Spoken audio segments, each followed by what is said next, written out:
Assalamu alaikum. This is Jawad Ali from Sindh Officers Academy, your general science teacher. Teaching licence examination के लिए हमारे पास जो syllabus मौजूद है सिंध गवर्नमेंट की तरफ से जो आया है, उसके अंदर आपके पास जनरल साइंस को भी इंट्रोड्यूस करवाया गया है, जिसमें आपको जनरल साइंस की प्रिपरेशन भी करनी है। अब जनरल साइंस की भी किस लेवल से, फ्रॉम 6 to 12th लेवल, मतलब 6 क्लास से लेकर हम जब जनरल साइंस बच्चों को पढ़ाना शुरू करते हैं तो वहां से लेकर 12th क्लास तक आपको जो है उसकी भी प्रिपरेशन करनी है, वहां से भी आपका पेपर बनाया जाएगा। तो सिंध ऑफिसर्स एकेडमी पे हमने इस तरह से इस सिलेबस को डिजाइन किया है ताकि आपके जो 6 से लेकर 12 तक जितना भी साइंस का मटेरियल आता है वो सारा कवर हो जाए। अब इसको हमने जो है वो डिवाइड किया है 3 सब्जेक्ट्स के अंदर, क्योंकि नॉर्मली जब आप 6, 7, 8 क्लास में पढ़ रहे होते हैं वहां पर आप जनरल साइंस पढ़ रहे होते हैं जहां पर सारे टॉपिक एक ही बुक के अंदर आते हैं, लेकिन जैसे ही आप 9th और मैट्रिक के अंदर आते हैं, फर्स्ट ईयर इंटर के अंदर आते हैं, तो ये तीनों सब्जेक्ट्स डिवाइड हो जाते हैं बायो, केमिस्ट्री और फिजिक्स के अंदर। तो हमने इसी तरह से ही इसको जो है डिजाइन किया है ताकि आपकी 6 क्लास से लेकर 12th क्लास तक की प्रिपरेशन हो जाए, जनरल साइंस की होती है, वो अच्छे तरीके से हो जाए। अब इसके अंदर हमारे पास जो सिलेबस है उसको अगर हम थोड़ा देखें तो बायोलॉजी के अंदर हमने इसको 3 लेवल्स के अंदर डिवाइड किया है। हर चैप्टर को हमने 3 लेवल के अंदर डिवाइड किया है ताकि आपकी जो प्रिपरेशन है वो फाउंडेशनल लेवल पे भी हो, जो आपको 6, 7, 8 में पढ़ाया जाता है, कोर लेवल पे भी हो जो आपको 9th और मैट्रिक में पढ़ाया जाता है, और फिर एडवांस लेवल पे भी हो जो आपको फर्स्ट ईयर और इंटर में पढ़ाया जाता है। हमारा जो सिलेबस की डिवीजन है तो होती है जनरल साइंस की, वो कुछ इसी तरह से होती है कि हमें पहले बिल्कुल बेसिक चीजें बताई जाती हैं, उसके अंदर फर्स्ट 6, 7, 8 क्लास के अंदर जस्ट डेफिनेशंस बताई जाती हैं और थोड़ी बहुत एक्सप्लेनेशन दी जाती है, लेकिन थोड़ा ही हम जब 9th और मैट्रिक के अंदर आते हैं तो फिर वहां पर उन चीजों के बारे में थोड़ा एक्स्ट्रा बताया जाता है, थोड़ा उसके बारे में एडवांस डेफिनेशन भी बताई जाती है, एक्सप्लेनेशन भी थोड़ी ज्यादा दी जाती है। फिर जब हम एडवांस कॉन्सेप्ट में आते हैं तो फिर तो लैब्स वगैरह भी करवाई जाती हैं और प्रॉपर जो प्रिपरेशन होती है वो करवाई जाती है। तो हमारे पास फाउंडेशनल लेवल पे जो चैप्टर्स आते हैं और उनका जो कंटेंट होता है वो इस तरह से होगा कि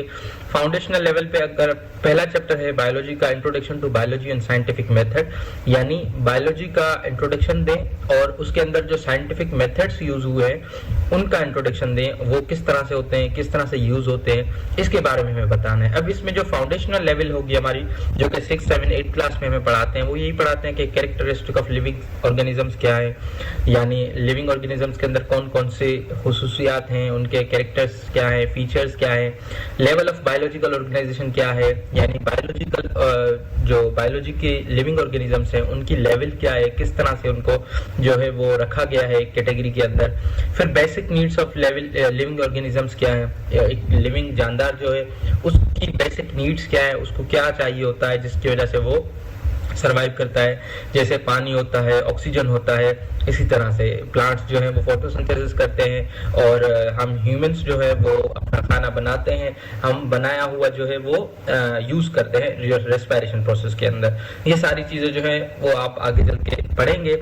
लेकिन यहाँ पर जो फाउंडेशनल लेवल पे आपको बताई जाती है, यहाँ पर सिर्फ आपको बेसिक डेफिनेशंस बताई जाती हैं। उसके बाद फिर हमारे पास कोर सेक्शन आता है जिसके अंदर आपको ब्रांचेस ऑफ बायोलॉजी बताई जाती हैं या it's relationship with other science बताया जाता है। अब ब्रांचेस ऑफ बायोलॉजी के अंदर हमारे पास मल्टीपल ब्रांचेस हैं। पहले तो उसको 2 डिवीजन के अंदर डिवाइड करते हैं हम, जिसमें हमारे पास जूलॉजी और बॉटनी आती है, यानी स्टडी अबाउट एनिमल्स और स्टडी अबाउट प्लांट्स। ये दोनों 2 अलग कैटेगरीज हो जाती है और उसके बाद फिर हम इसको जो है फर्दर डिवाइड करते हैं मल्टीपल लेवल्स के ऊपर। फिर माइक्रोबायोलॉजी अलग आ जाती है और फिर बायोटेक्नोलॉजी अलग आ जाती है, एनवायरमेंटल बायोलॉजी अलग हो जाती है, मतलब लिविंग ऑर्गेनिजम्स का जहां जहां पर जो जो रिलेशन है, जो जो कनेक्शन है, उसके हिसाब से उसकी ब्रांच बनाई जाती है। फिर साइंटिफिक मेथड्स हमारे पास आते हैं कि हम साइंटिफिक मेथड्स कौन से यूज करते हैं, स्पेशली इसके अंदर बायोलॉजी के अंदर और जनरल साइंस के अंदर, या समझ लें। एडवांस कॉन्सेप्ट के अंदर हम यहाँ पर पढ़ेंगे scope and fields of modern biology. Modern biology के अंदर जेनेटिक इंजीनियरिंग आ जाती है, बायोटेक्नोलॉजी आ जाती है, इसका स्कोप क्या है और मेजर फील्ड्स क्या है इसकी, जो कि मतलब ज्यादा ग्रो कर रही हैं या मॉडर्न बायोलॉजी के अंदर एडवांसमेंट ला रही हैं। इस तरह से फिर हमारा सेकंड चैप्टर होगा सेल बायोलॉजी। सेल बायोलॉजी के अंदर हम जो है वो structure of cell, discovery of cell पढ़ेंगे, सेल को किसने डिस्कवर किया था, उसका स्ट्रक्चर क्या है, प्लांट का सेल किस तरह का होता है, एनिमल का सेल किस तरह का होता है, फंजाई का सेल किस तरह का होता है, अलजी का सेल किस तरह का होता है। ये सारी चीजें जो है वो एक फाउंडेशनल लेवल पे तो जस्ट इनकी डेफिनेशन बताई जाती है, लेकिन हमने इस सिलेबस को इस तरह से सिंध ऑफिसर्स एकेडमी पे डिजाइन किया है जिसमें आपको फाउंडेशन ताकि 6, 7, 8 भी क्लियर हो जाए, और फिर कोर यानी उसका स्ट्रक्चर वगैरह, और फिर उसके फंक्शन भी जो कि एडवांस के अंदर आ जाते हैं, या उसकी biological level, biological molecule level पे जो वो बना किस चीज से, जो कि उसके अंदर एलिमेंट्स और ऑर्गेनिक मटीरियल यूज हुआ है वो किस तरह का है, कार्बोहाइड्रेट, प्रोटीन्स या लिपिड्स जिस तरह के हम हमारे सेल के अंदर मौजूद होते हैं, वो भी सारी चीजें हम इसके अंदर कवर करवाएंगे। उसके साथ साथ हमारे पास थर्ड चैप्टर बायोडाइवर्सिटी और क्लासिफिकेशन का होगा। इसके अंदर हम 5 किंगडम सिस्टम पढ़ेंगे और उसके बाद हम 5 किंगडम सिस्टम के अंदर हमारे पास प्लांटी, एनिमलिया, फंजाई, प्रोटिस्टा, प्रोकारियोटी, ये सारे ही कवर हो जाएंगे। उसके बाद न्यूट्रिशन एंड डाइजेशन होगा कि ह्यूमंस के अंदर, स्पेशली प्लांट्स के अंदर किस तरह से न्यूट्रिशन होती है, डाइजेशन किस तरह से होती है। प्लांट्स के अंदर जो फाउंडेशनल लेवल पे आप पढ़ते हैं फोटोसिंथेसिस पढ़ते हैं, 6-7 क्लास में आपको फोटोसिंथेसिस पढ़ाया जाता है, उसकी डेफिनेशन बताई जाती है। लेकिन जैसे जैसे हम आगे जाते हैं तो फिर वो फोटोसिंथेसिस होता कैसे, प्लांट कैसे करते हैं, उससे फूड कैसे बनाते हैं, उसको यूटिलाइज कैसे करते हैं, या ऑटोट्रॉफिक और हेटेरोट्रॉफिक न्यूट्रिशन कौन से होते हैं, इस तरह से सारी चीजों को हम इस लेक्चर्स के अंदर कवर कर रहे होंगे। फिर हमारे पास बायोएनर्जेटिक्स आ जाता है, photosynthesis and respiration, it is the most important chapter जो कि टेस्ट के हवाले से भी हमेशा इंपोर्टेंट रहा है, और वैसे भी इसमें काफी सारे कॉन्सेप्ट्स आ जाते हैं जो कि एनिमल प्लांट से रिलेटेड होते हैं। जैसे रेस्पिरेशन होती है तो रेस्पिरेशन प्लांट्स के अंदर भी होती है, एनिमल्स के अंदर भी होती है, या फिर फोटोसिंथेसिस जो एक इंपोर्टेंट टॉपिक है ऑल ओवर द बायोलॉजी के अंदर, या इस तरह से समझ लें कि प्लांट बायोलॉजी के अंदर मोस्ट इंपोर्टेंट टॉपिक है ये फोटोसिंथेसिस, तो वो भी इसी के अंदर ही आता है। पूरा इसका प्रोसेस आता है। इसके 6, 7, 8 क्लास तक तो इसकी डेफिनेशन बताई जाती है, लेकिन 9th और मैट्रिक के अंदर हम इनको थोड़ा सा एक्सप्लेन करते हैं। जैसे 9th और मैट्रिक में हम ये बताते हैं फोटोसिंथेसिस के बारे में कि ये कहाँ पर होता है प्लांट के अंदर, या प्लांट इसको किस तरह से परफॉर्म करता है, क्या क्या चीजें यूज करता है, लाइट के दौरान होता है या रात को होता है, ग्लाइकोलाइसिस क्या होता है, क्रेब्स साइकिल क्या होती है, इसकी डेफिनेशन सिंपली बताते हैं। फिर जब हम एडवांस में आते हैं, फर्स्ट ईयर इंटर के अंदर आते हैं, तो फिर हम यहाँ पर बताते हैं कि ये फोटोसिंथेसिस होता किस तरह से, मतलब ग्लाइकोलाइसिस या क्रेब्स साइकिल अगर मौजूद है तो किस तरह से चलती है। आप फर्स्ट ईयर इंटर की अगर बुक्स खोलेंगे उसमें देखेंगे तो ये पूरा प्रोसेस लिखा होता है। या फिर फोटोसिंथेसिस रेस्पिरेशन के अंदर डिटेल बायोकेमिकल स्टडी आती है, जिसके अंदर gas exchange mechanism across organisms वगैरह के अंदर आता है कि ऑर्गेनिजम्स गैस कैसे एक्सचेंज करते हैं। फिर ट्रांसपोर्ट और सर्कुलेशन आ जाती है, होम्योस्टेसिस एक्सक्रीशन आ जाती है कि हम ह्यूमंस हो गए, प्लांट्स हो गए, ये हमारे जो बॉडी के अंदर लिक्विड होता है, यहाँ पर साल्ट्स होते हैं और दूसरे जो मिनरल्स वगैरह होते हैं उसको किस तरह से मैनेज करते हैं, और उसके बाद एक्सक्रीशन उसकी किस तरह से होती है, मतलब वो वेस्ट किस तरह से होता है, यह सारा सिस्टम, ये भी किडनीज का फंक्शन क्या होता है, उसमें रेगुलेशन क्या होती है, ये भी सारी चीजें हम इसके अंदर पढ़ रहे होंगे। अच्छा, इसके अंदर आपका जो पूरा सिलेबस होता है ना साइंस का, जनरल साइंस का जो होता है, जैसे कि 6 से लेकर 12th क्लास तक आपको जनरल साइंस पढ़ाई जाती है, उसकी सारी चीजें कवर हो जाएंगी। मतलब आपकी फाउंडेशनल लेवल भी कवर हो जाएगी, क्योंकि फाउंडेशनल लेवल इंपॉर्टेंट होती है। तो हमने यहाँ पर जो आपका ये पीपीटीज बनाया हुआ है, वीडियो बनाया हुआ है, एग्जैक्टली फ्रॉम द बुक से रिसर्च करके 6 से लेकर 12 तक वो बिल्कुल वहीं से ही कोरिलेट करके बनाए, ताकि आपकी जो प्रिपरेशन है वो अकॉर्डिंग टू सिलेबस के मुताबिक ही हो। फिर इस तरह से हमारे पास सारे चैप्टर्स आ गए, जेनेटिक इनहेरिटेंस हो गया, इकोलॉजी एनवायरनमेंट हो गया, हेल्थ डिजीज एंड फार्माकोलॉजी हो गया, ये हमारा बायोटेक्नोलॉजी पे पूरा बायो जो है वो कंप्लीट होता है। उसके बाद हमारे पास केमिस्ट्री आती है, केमिस्ट्री को हम फिजिकल एंड ऑर्गेनिक केमिस्ट्री भी कहते हैं, जिसके अंदर from matter basic to advance reaction chemistry, मतलब इसके अंदर हम सारी चीजें पढ़ाएंगे, जिसके अंदर मैटर सबसे इंपॉर्टेंट टॉपिक जो होता है, या सबसे इनिशियल टॉपिक जो होता है केमिस्ट्री के अंदर, वो मैटर का आता है। वहां से लेकर एडवांस केमिस्ट्री जहां पर रिएक्शंस होती हैं, वो भी हम आपको इसी लेक्चर के अंदर बताएंगे, जिसके अंदर हमारे पास foundational in nature of chemistry आ गई, branches of chemistry, matter and state आ गए, एलिमेंट्स, कंपाउंड एंड मिक्सचर क्या होता है, एटम क्या होता है, और एटम मिलके कंपाउंड किस तरह से बनाते हैं, एलिमेंट्स और एटम में क्या डिफरेंस है, कंपाउंड्स और मिक्सचर में क्या डिफरेंस है, इनकी बेसिक डेफिनेशंस फाउंडेशन लेवल पे तो आपको पढ़ाई जाती है, लेकिन फिर आगे जाके इनको किस तरह से देखा जाता है, या ये किस तरह से इनका शेप किस तरह से होता है, ये क्या करते हैं, ये सारी चीजें हम यहाँ पर देख रहे होंगे।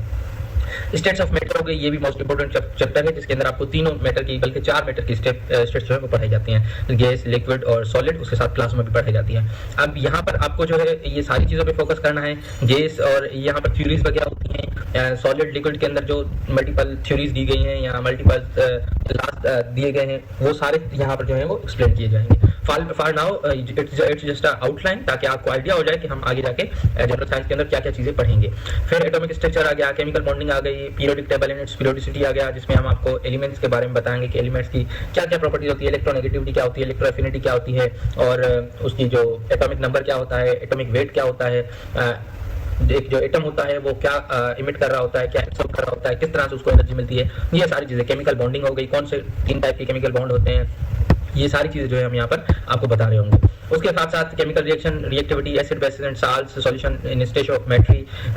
सेम सारे chapters from the foundational level, यानी फर्स्ट ईयर आपकी 6 क्लास से लेकर 12th क्लास तक के सारे कवर करवाए जाएंगे। फिर फिजिक्स हमारे पास आ जाती है, सेम 3 सब्जेक्ट्स के अंदर फिजिक्स भी एक मोस्ट इंपोर्टेंट जो फील्ड है और सब्जेक्ट है आपका, जिसमें आपको काफी सारी चीजों के बारे में पढ़ाया जाता है, स्पेशली जब हम बेसिक लेवल पे, फाउंडेशनल लेवल पर पढ़ते हैं तो लाइट के बारे में बताया जाता है, या फिर मैकेनिकल चीज़ों के बारे में बताया जाता है। ये सारी चीज़ें फिजिक्स के अंदर ही आती हैं और फिजिक्स के अंदर ही हम जो है वो पढ़ते हैं। फिर इस तरह से फाउंडेशनल लेवल पे ब्रांचेस ऑफ फिजिक्स हो गया, फिजिकल क्वांटिटीज हो गई, कौन सी होती हैं, लेंथ, मास एंड टाइम होता है। कॉमन मेजरमेंट इंस्ट्रूमेंट्स हम जो यूज़ करते हैं, जैसे एक वेटेज हो गया, या फिर हम उसके अंदर यूनिट्स कौन से यूज़ करते हैं, KG, milligram,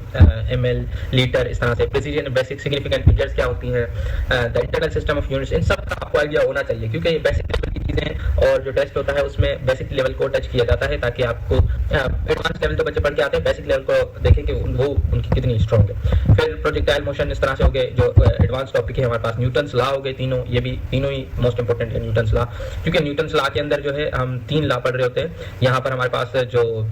first law of Newton, second law of Newton और थर्ड लॉ ऑफ न्यूटन होता है। तो उसके साथ साथ turning effect and force in equilibrium, gravitation, light in optics, magnetism in electromagnetism, electrostatics, modern in nuclear physics, electronics in ICT, ये सारे ही chapter, current in electricity circuit, ये भी मोस्ट इंपॉर्टेंट चैप्टर है। ये सारी ही चीजें जो है हम यहाँ पर कवर कर रहे होंगे आपके जनरल साइंस लेक्चर्स के अंदर, जहाँ पर आपकी कंप्लीट प्रिपरेशन हो जाएगी, ताकि आपको जनरल साइंस से कोई भी अगर रिलेटेड सवाल आ जाए जनरल साइंस के अंदर, तो आप उसको इजीली जो है वो अटेम्प्ट कर पाएं और विदाउट एनी हेजिटेशन या उसको रोक किए बगैर। तो this is all from us, इंशाल्लाह we will meet in our lecture.